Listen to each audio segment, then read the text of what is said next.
Yo, what up, podcast people? This is your host, Adrian Hatcher, with another episode of the Playoffs of Life podcast. And we are back to talk about, that's right, the New York Knickerbockers. Today's episode is going to be titled The Knickerbockers Are Back, and They Are For Real.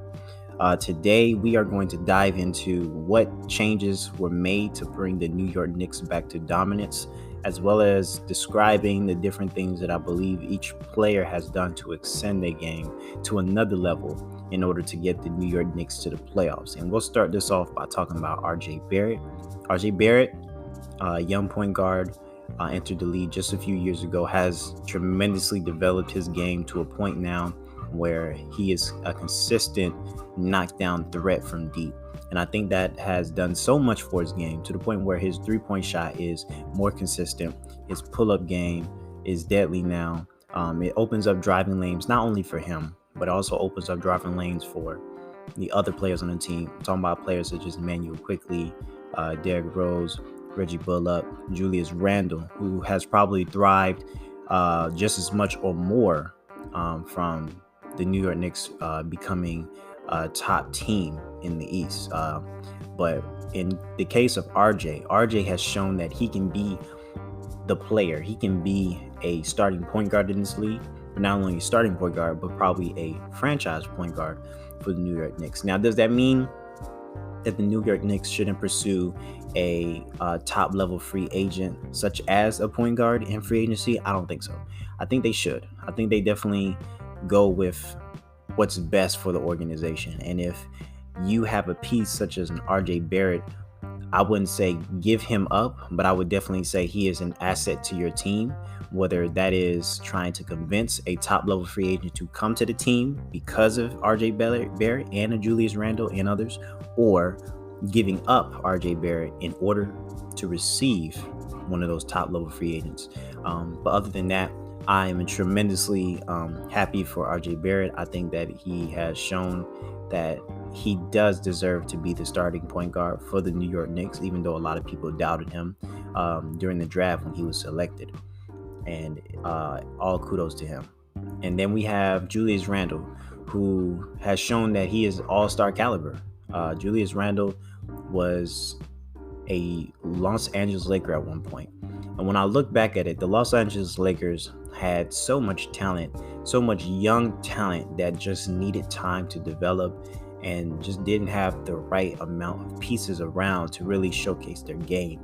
I'm talking about when there was a Lonzo Ball, Josh Hart, a Brandon Ingram, and a Julius Randle on the same team, but they were super young, had just entered the league, learning on the fly, and so many expectations were put on these players that they can not only make the playoffs, but that they could make noise in the playoffs when the pieces weren't all there yet. Even I believe a D'Angelo Russell was on that team as well, if I'm right.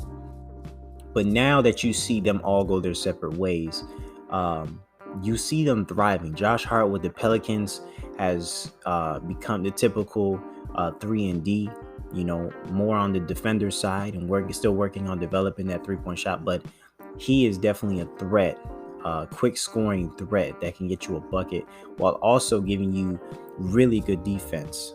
Then you have Lonzo Ball. He's driving with the Pelicans as well, showing this year that he deserves maybe max money. I mean, we could get into that, but I don't believe Lonzo has diminished his game at all since he's joined the Pelicans. I think he's thrived in his role playing alongside Zion and Brandon Ingram. Ingram just balling. He's a straight bucket, Kevin Durant-esque type of player. You see the flow and you see the rhythm in his game, and you think to yourselves, man, it's going to be hard to stop a kid like that from scoring at all three levels. Developing a post game, having a three-point shot, pull up, can drive, can take the contact, hits the free throws consistently, and is continuously developing. Just amazing work. But as what I was saying was, Julius Randle being that all-star level, I truly believe Julius has shown he was the best out of every single one of those young pieces. with the time he's put in, and Julius has talked about this, he once, trained with Kobe, and he talked about a story one time where it was very emotional for him because Kobe left a lasting impression on him. And I believe Julius Randle was training in a gym that Kobe used to train in before he died. And the people who either owned the gym or the people who took care of the gym told him, like, the only time we've seen a player come in at this time and put in this amount of work in our gym was Kobe Bryant when he was alive. And Julius Randle took those lessons that he learned from Kobe, that tenacity, that mentality, that work ethic, and he applied it to his game. And he's made himself that all-star player he is now. And Julius Randle is an all-star player, eventually a max type player. I can see him being a number one option. He is a number one option for the New York Knicks. He's who they go to get a bucket. He's who they go to when they need to take the lead. He's who they go to close a game. For example, today, the New York Knicks played the LA Clippers, and like anything else with the New York Knicks, you're going to get defense. You're going to get more of a low scoring, more of a thriving dog game. But you're also going to see amazing talent on display. And who did they go to get the final bucket to close out the Clippers? None other than Julius Randle, who I believe hit the dagger shot that allowed the New York Knicks to take the lead and secure the lead. We're not going to exclude Derrick Rose, who also put up like 25, 9, and 6, which is amazing. All praise and all happiness for Derrick Rose as well. I honestly would like to make a whole another episode about his resurgence and how amazing he's been playing since he's joined the Knicks. But it is players such as RJ, Julius Randle, and then you have your role players who stick to their role, who play their game. You have Reggie Bullock. You have Alec Burke. You have Emmanuel Quickly. You have a Taj Gibson.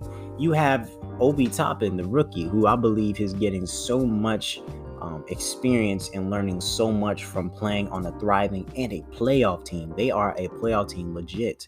You can't take that away from them. I believe right now they're 4th in the East. Like, they're up there with the Sixers in the standings. They're up there with the Miami Heat, the Celtics. You can say they're having a good season, but with the energy and the effort they put forward and the team concept, you can honestly say that they can continue that next year and the year after that and the year after that under Tom Thibodeau. And we knew Tom Thibodeau coming in for the New York Knicks was going to bring defense. He was going to bring that type of dog mentality. All he wants from you is defense. And then what you get after that is all on you as a player. He takes talent and he applies that defense to that talent and makes people two-way players.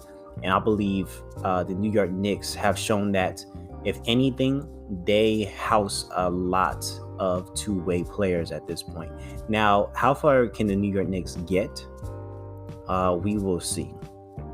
With the playoffs coming, it really depends on matchups. A lot of people would like to see Brooklyn Nets versus the New York Knicks, since, of course, those were both New York teams.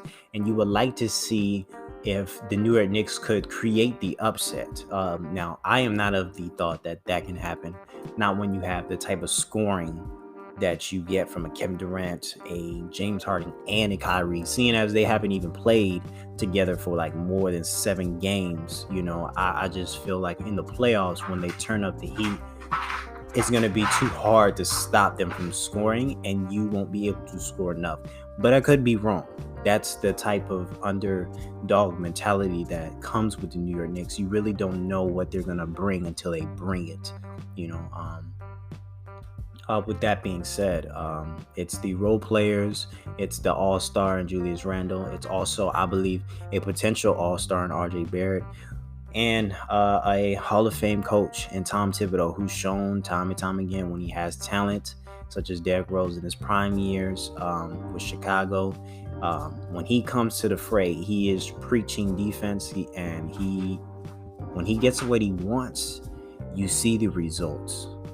And I believe Tom Thibodeau has also made changes to that philosophy. People used to criticize him just, defense only. He's not thinking about his players' health. They're playing too many minutes, but times have changed and Thibodeau has changed as well. So the New York Knicks culture has come back. The Knickerbockers are in the playoffs, and I am excited to see what they can do in the playoffs. But for now, we'll just wait and see.